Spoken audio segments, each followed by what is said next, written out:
Hi, and welcome to another episode of Conversations with Liv. So today we are going to talk about narcissistic parents.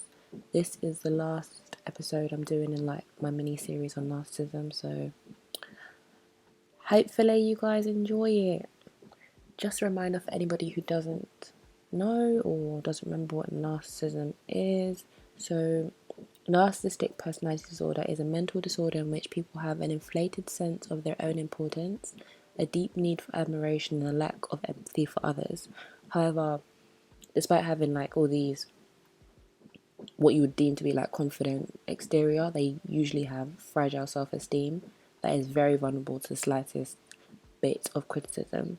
So, with that in mind, that is what the parents will have, and this is what they will, not this what they will be using, but because they're narcissistic, this will then translate into how they raise their children and how the children then turn out later on in life and how that affects their relationships and so on and so forth. So in, I believe it was the second episode, I talked about love bombing. So in this episode, I'm gonna just give a brief overview of love bombing, but also intermittent reinforcement. So when love bombing is combined with intermittent reinforcement, it creates a sense of instability and longing in the victim. So intermittent reinforcement is a pattern of cruel, callous treatment mixed with periodic affection. The abuser hands out rewards such as affection, a compliment, or gifts sporadically and unpredictably throughout the abuse cycle. So this will cause the victim, i.e. the child, to seek approval whilst also settling for just the bare minimum of occasional behaviour. So it sounds really bad, but it can also be translated into a relationship where the guy really is not okay, the guy or the girl, equal rights and all that. So the narcissistic person is not feeling their partner at all, but their partner still stays with them because, at some point they're gonna give them just a tiny bit of affection. That's enough for them. When you hear, they're not always like this, they're not always that bad, sometimes they're good, and really the good is one Sunday they maybe gave them, I don't know, a hug. That's the good they mean, but on the rest of the 6 days of the week, they're being treated like rubbish. That's the same thing as this. So you're being love bombed, and then in the middle of all that, you're just being treated badly, really. So now I want to read a definition of a narcissistic parent. So reminder that we just spoke about the definition of a narcissism or NPD. So this is just tailoring it and more zoning in on what the parent will be doing. So they are extremely possessive of their children and are threatened by their children's independence. Some of them tend to see their child as not competition, but they kind of want their child to they live through their child basically. So by doing this, it kind of creates a narcissistic attachment, with the parent considering that the child exists solely to fulfill the parent's needs and wishes. A narcissistic parent will often try to control their children with threats and emotional abuse. Narcissistic parenting adversely affects the psychological development of children, affecting their reasoning and their emotional, ethical, and societal behaviors and attitudes.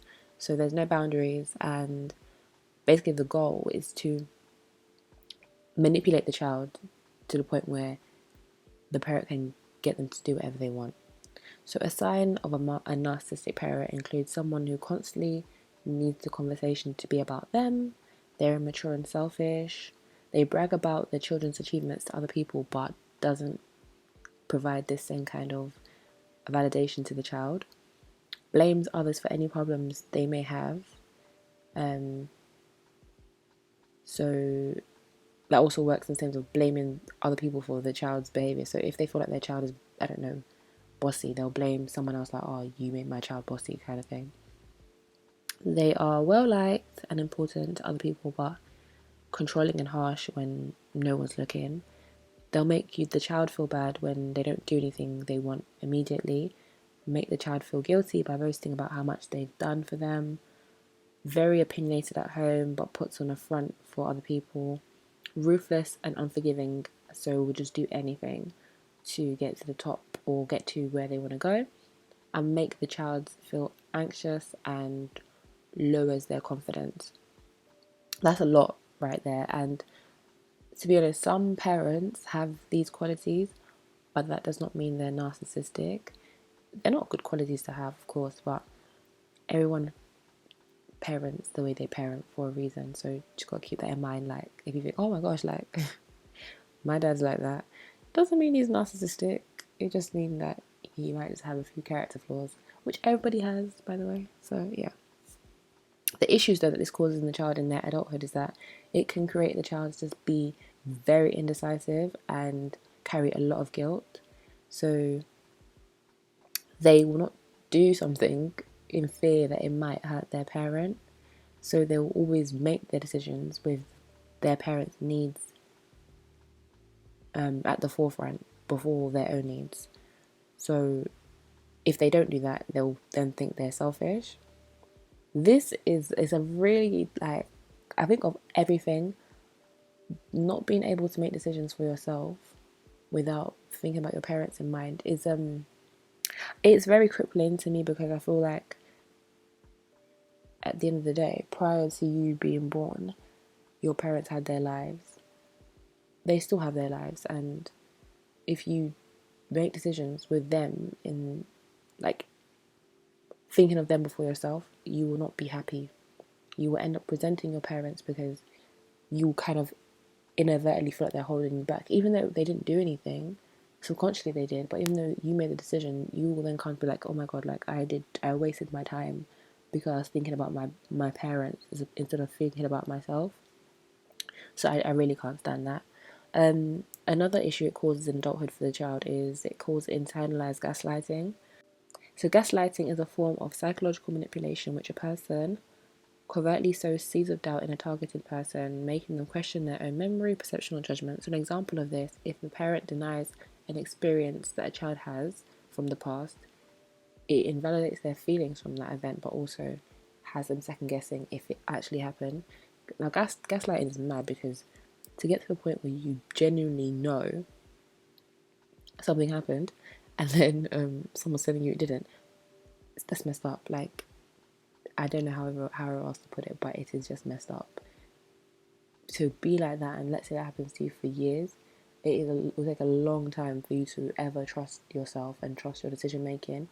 You have to be able to make good decisions for yourself. But if you're always being told, or your recollection of an event is always being questioned and doubted, you will never be able to make a decision for yourself that let's say someone else that wasn't gaslighted to be able to make. So also it can leave kids feeling like they have very little to offer because their talents growing up were always downplayed, or because maybe the parent felt threatened by the child, they downplayed their talents again, and like made them seem like they were like less than. So growing up, if they now are really good at something, they may develop imposter syndrome as a result. Now, another issue, take it as you wish, it's good or bad depending on who you're talking to, but despite this, there is a love and loyalty that children of narcissistic parents have to their parents. Similar, I guess, to the love and loyalty that someone that has been abused may have for their abuser. I can't explain it, but it's a love based on manipulations and conditions that they are only known, that's all they know. So I guess any other love and loyalty that's kind of displayed to them is a bit foreign. So you're more likely to go for what you know than try and, learn a different kind of method of being loved. So I get it. I can understand. Sympathy, empathy. I can empathize. I can probably understand if I try to, but it's messed up. Everything I'm thinking is messed up. It's messed up. It's messed up. I'm just thinking, like, to be a child and to have your childhood tarnished by someone that's meant to love you, I can't deep it. Like, I think parents have a duty to their kids to ensure they have the best childhood ever, and that's just the bare minimum, because in adulthood really you're meant to be in control of your life, but your childhood, it shouldn't be tainted by anything but joy and happiness, or like not even tainted. It should just be pure joy and happiness. Anything else that will cause you to then have an issue later on in life, that it's not cool, because at the end of the day we didn't ask to be brought into this world.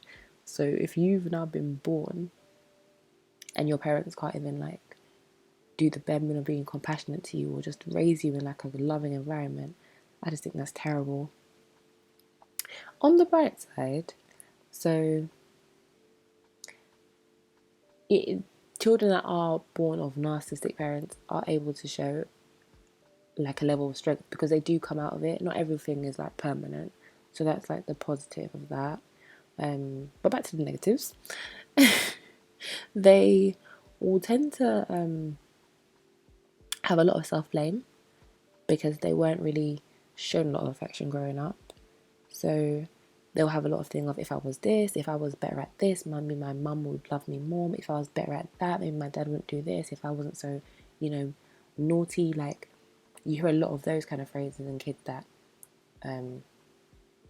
are like not really attended. Is it attended to? Yeah, kids are not really attended to, or kids that weren't really listened to when they were in pain and things like that. So again, this is something that you also hear a lot in adults too, that like, if I was better, maybe he would love me, maybe he'd still be here. So it translates into the relationships that they have in their romantic lives and their friendships too. So you find a lot of people that are like, oh, maybe my friends wouldn't treat me like this if I was like that. And you just got to think the stem or the root of all this could be from a narcissistic parent. It could just be they also have low self-esteem, but it also could be from this as well. Children that are born of narcissistic parents tend to also have an insecure attachment. I've not spoken about attachment theories, but yeah, I'll just leave it at that because I think I will do an episode about that one day. And they also are usually, if they have siblings, their parents would have been kind of pitting them against each other. So the issue in their adulthood now is that when somebody, let's say, gives them the slightest bit of attention or makes them feel like unique or special, they will jump on that, not kind of realizing that there could be something else wrong with the person. So they're not really good at weaving out the red flags, because the small positive flag that they were yearning for as a child is being given to them. So it's kind of hard for them to see anything else that's negative. Okay, so now, how to cope with being raised by narcissistic parents. So figuring out what makes you irreplaceable and resisting yourself to compare yourself negatively to others is a big thing. Differentiating flattery with an actual meaningful connection, assessing the relationship that you have with your friends or your partner, and kind of figuring out which ones are authentic and which ones are not. Making sure that you're seeking internal validation for the traits that you were love bombed for in the past. So not that you don't have those traits, or just kind of figuring out for yourself why you have those traits, so that you don't equate them or attach them to whoever is providing you with this ingenuine affection.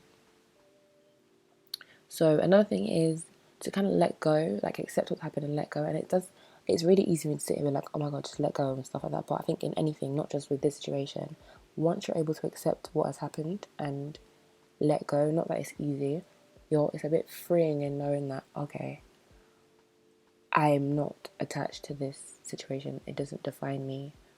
I'm more than that. So yeah, that's another thing to do. To be compassionate to the parent is another thing. Like, when everyone's like, oh, forgive your enemy, that kind of stuff. It's the same thing like this.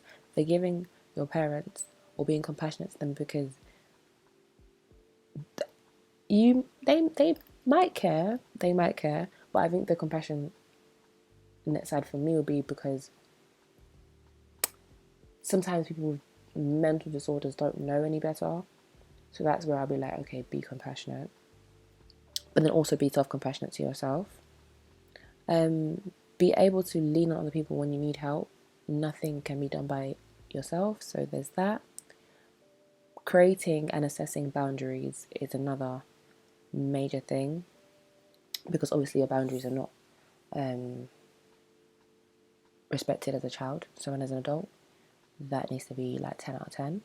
And finally, to have some self-confidence to just really move forward and kind of know that you have worth, you have a lot to offer the world, irrespective of what was told to you or irrespective of what you were told as a kid. So yeah, that is it for this episode. I picked narcissism because I don't know, like I feel like we always talk about, well, not we, society talks about narcissism a lot. We kind of discuss love bombing a lot, gaslighting a lot. Like you hear these phrases like, "Oh, gaslighting me," blah blah blah. But what does that really mean? And what does that really mean in not just a romantic aspect of life, but your childhood or even just being someone with a mental illness? What does that mean? Because we kind of see things from a one lens of, hey, a person that's narcissistic is bad, but they're also a person. I feel like we are good at dehumanizing people like criminals or mentally ill people or disabled people, like physically disabled people, when really and truly they're disabled. They're the same as us, just in a different circumstance. So it's kind of good to be like, not okay. How I kind of see it is, if it was me, I'm like, if it was me, how would I want to be treated? Or if it was me, what would I want to happen? I'd want someone to understand me or to try to understand where I'm coming from. Okay, it doesn't really translate to everybody because I'm not going to try and understand pedophilia, but when it comes to things like mental illness and things like that, which people tend to not have control over, it is kind of good to take yourself out of your own shoes and think in a more wider way. So I learned a lot with these episodes that I've done. I hope you guys have learned a lot too. And yeah, so if you've enjoyed it, thank you very much. Thanks for listening to me speak for close to 20 minutes. And I will catch you guys another time. Bye.